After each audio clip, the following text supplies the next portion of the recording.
Welcome to another wonderful session of Mesilat Yesharim, which is the path of the just or the way of the upright. It depends on what translation you use. We don't use an authoritative translation. Some people are looking for the English. Here is one possible one, but there are others.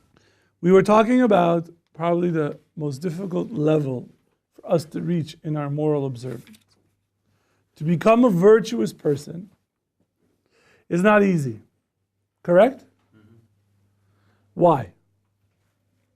Why is it not easy to be good? Yetzer hara. Are there any other possible answers? Yes, Alan. You get sucked into immediate pleasures.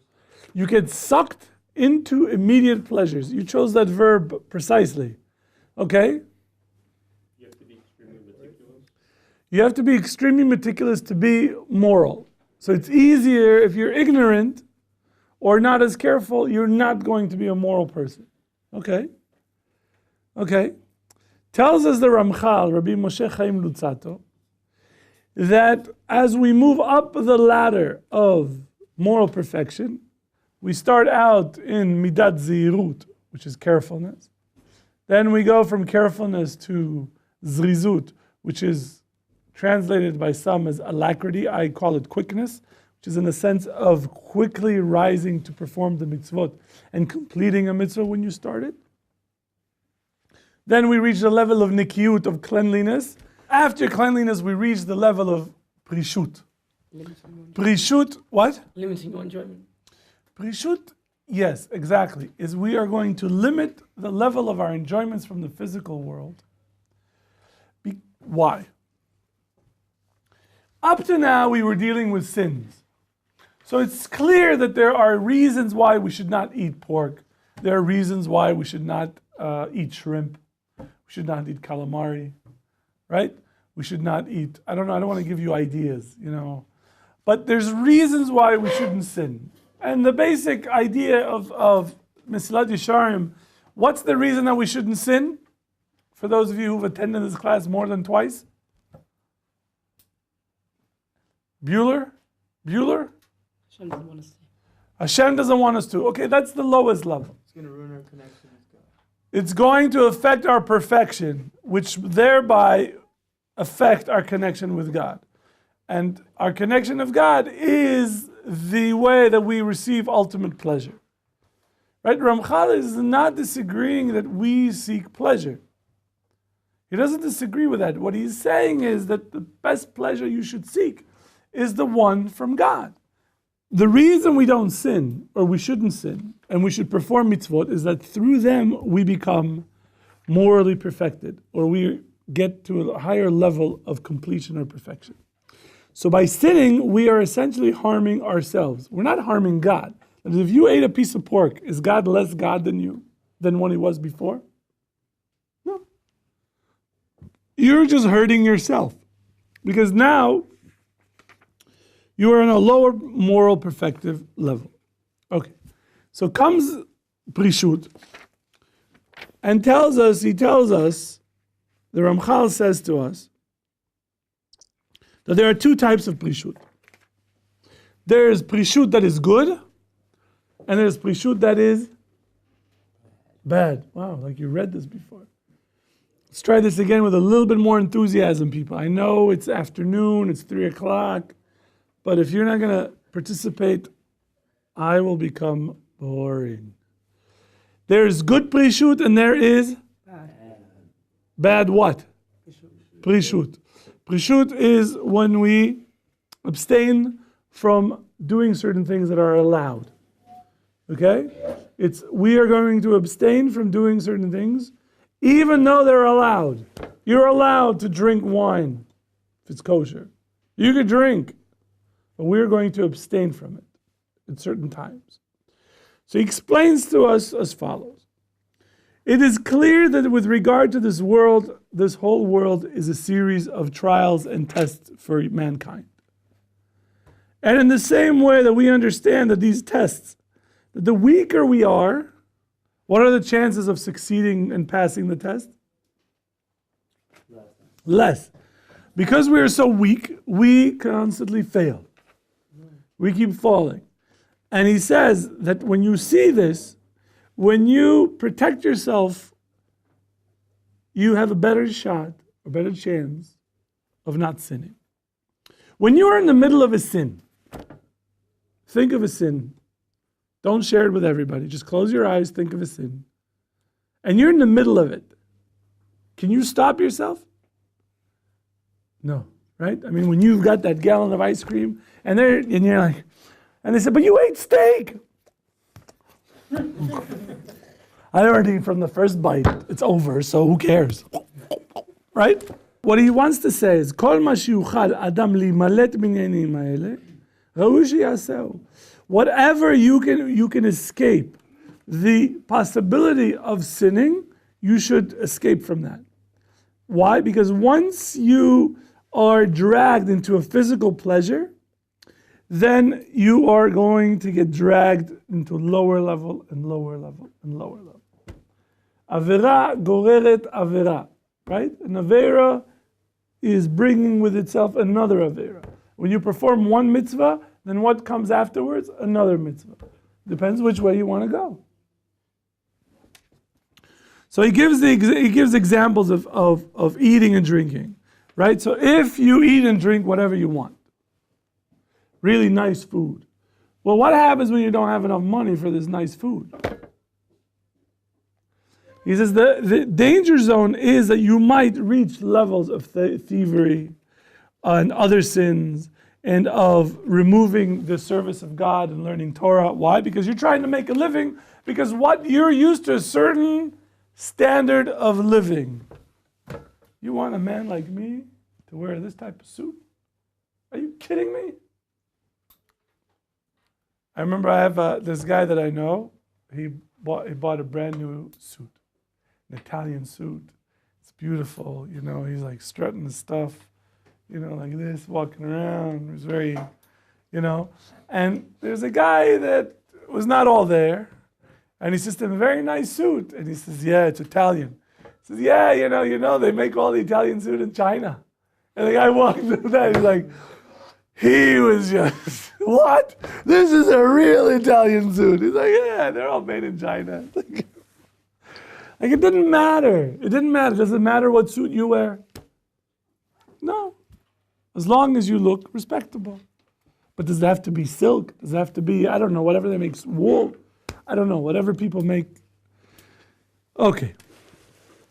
He tells us also, he says that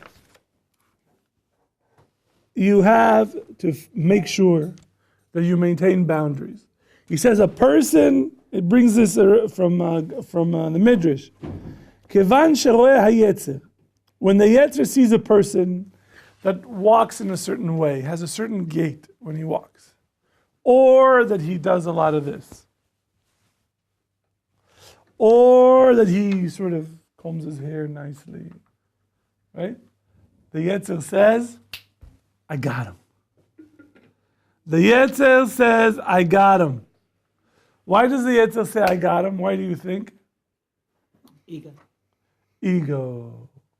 Says the Ramchal, this is when you see that a person is interested in those things, dressing, fancy clothes, you see haughtiness.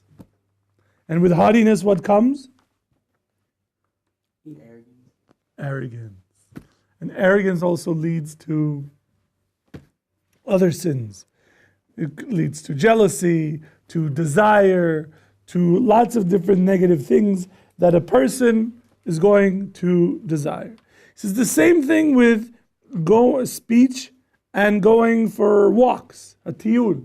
What does that mean? It's not the things that the Torah says you can't do, you can't speak, or you can't go for a walk. He says, no, it's not a question of an isser. The Torah says you are allowed to do it. But pay attention to what sometimes happens. When you do something that is allowed, with regard to speech, what do? You lead to Lashon Hara. You lead to Bittul Torah. You lead to kidding around, making jokes. That is, you have things that, although the Torah says there's no problem doing it, but because it may lead to sins, says the Ramchal, Midat HaPrishut is to pull back. So we have a general principle, says the Ramchal. Kivan shekol inyanei ha'olam enam ela sakanot atzumot. That since all of the pleasures of this world are really grave dangers, so a person who would want to protect himself should develop a midah of prishut and stay away from those things. Should abstain from lots of these things. It doesn't mean that he should not enjoy the world, but he should create boundaries and pay attention to those boundaries so that he doesn't cross them. So then he says, okay, wait a second. Really? We should make boundaries? If that was the case, why didn't the rabbis themselves require this? It's a very valid point. Ramchal, wonderful. We should all be, abstaining from certain things that the Torah says we are allowed to use. Great. But if you are so correct, then why didn't the rabbis do that already? Why don't the rabbis put the boundaries farther up? Right? Because the rabbis put boundaries around the Torah. Why don't they just move the boundaries a little further and protect us? Which is a really, really great question. Do you hear the question? Yes? I'm talking to you. Good. You two at home in the couch. Yes. Yes, Jeremy. I always wonder why we don't focus more on discipline. Instead of being weak hiding behind a fence, why don't we stand in front of it and not let it bother us? Yeah? Sure? Sure about that? You think you could withstand anything? A lot of things. Yeah, but there's some things you shouldn't. What about building strength for that? Yes, but if it affects your soul, I don't think that anybody wants you to test it. You're right. In theory, you're right. We should man up, toughen up. We're a bunch of buttercups running around. Okay, but do you want to endanger your spiritual life? Well, I think we endanger it more by not being prepared than trying to be so innocent that when trials do come and that fence isn't there, then you're just blindsided and completely toolless. Yeah. Toolless. I like that. It's a good word. Did you want to say something? I was gonna say that when you try to abstain, like you're talking about like abstaining from stuff that you're allowed to do in the Torah, but I feel like that's similar to like what like a Catholic priest would do, in the sense that like The Catholic priest observes the Torah? No, but he would try to abstain from stuff. He tries to abstain from anything that's pleasurable. Okay, so now that last comment is very powerful for me. Because you said it's about a balance. Yeah. So you are essentially, and Jeremy is the same thing, we're really don't like what the Ramchal is saying. We don't like it because of what the Ramchal raises himself. That is, he is asking a question on himself. He says we should be, abstaining from all these things. When it comes to the question, if we are supposed to, then why isn't the boundary over there already? And the both of you are saying sort of the same thing, but it coming at it from a different direction. His answer is as follows, and it answers your question better than it answers yours. So we'll come back to your question. He says the following: the Chachamim made the boundaries where everybody should stay. I am telling you about a way to go even further. You hear? That is, the rabbis say the boundary is here. I'm telling you to move the boundary even closer or farther, depending how we use in the metaphor.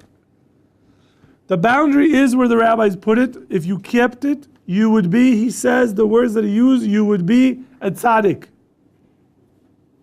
The boundary that I am telling you will make you a chassid, which is a pious person. I am trying to tell you that there's a higher level that you could reach, should you want to. Is it for everybody? No. It's not for everybody. That's why Tuvia is not here. He needed a nap. So his boundary is, hey, I'm good. But there are people who say, I want more. I can do more. I want to get to a higher level. These people are already keeping the mitzvot of the prescriptive commandments and prohibitive commandments. They've cleansed themselves internally. One second. They've cleansed themselves internally that they don't have the desire to sin in the major areas that the Ramchal discusses. And now they want to go to the next level. Beyond the level of righteous to become a chassid. It's not for everybody.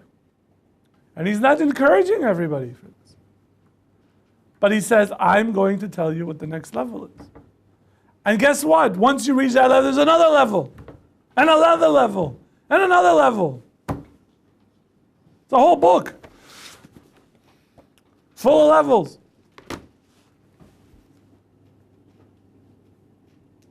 And just ask yourself, where am I? What level am I? Am I at the first chapter? Maybe. Am I at the second chapter? The idea in Judaism is very simple. If you're not moving up, you are sliding down.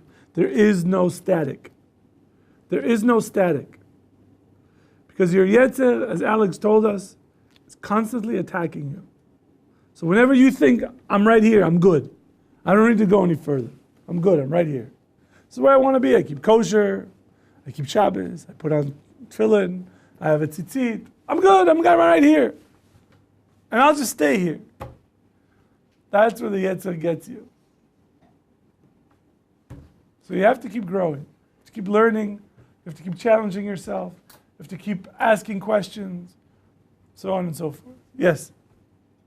So you're saying... So I'm saying, yes. To make your own boundaries, because you know what keeps you away from things, because it's your own person. This is beyond the level of the rabbinical siyagim. Yes? Yeah, so you can make like 10 boundaries, so it keeps you from, far But away. there is, remember, good prishut and bad one. Did I tell you what the bad one is?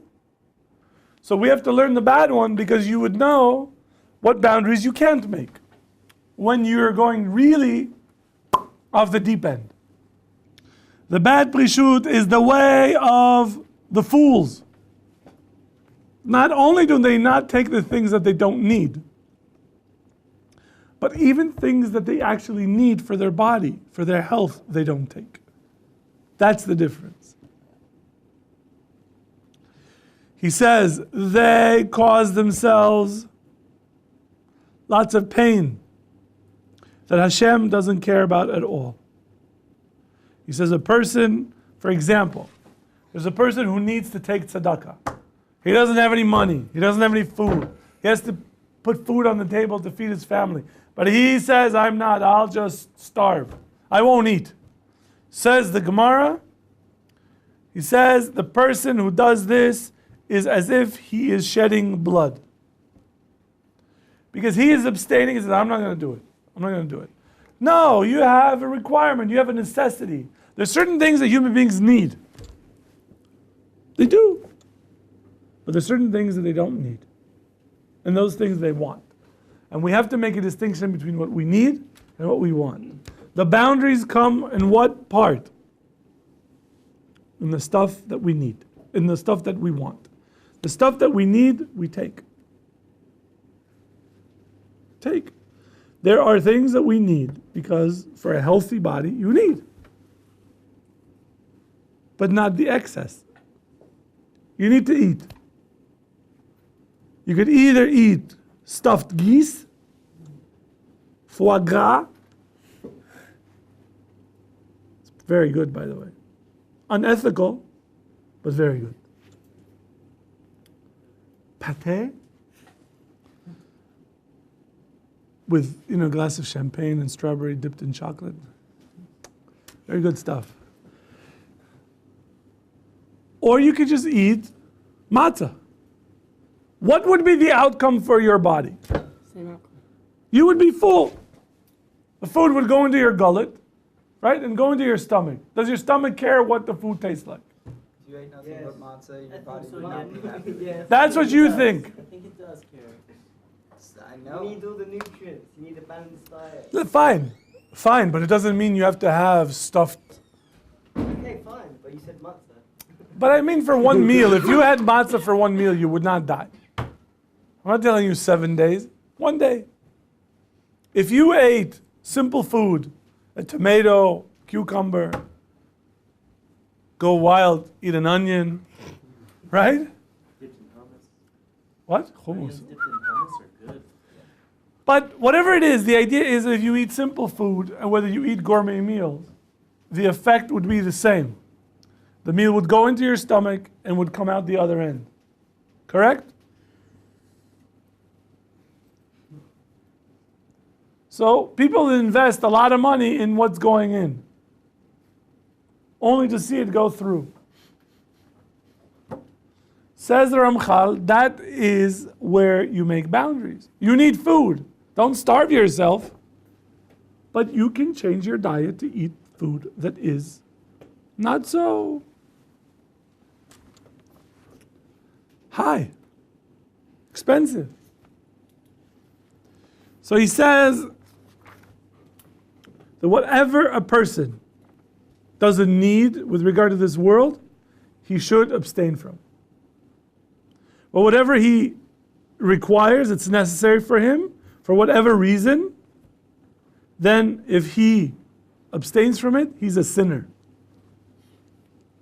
That's the difference. What's your name?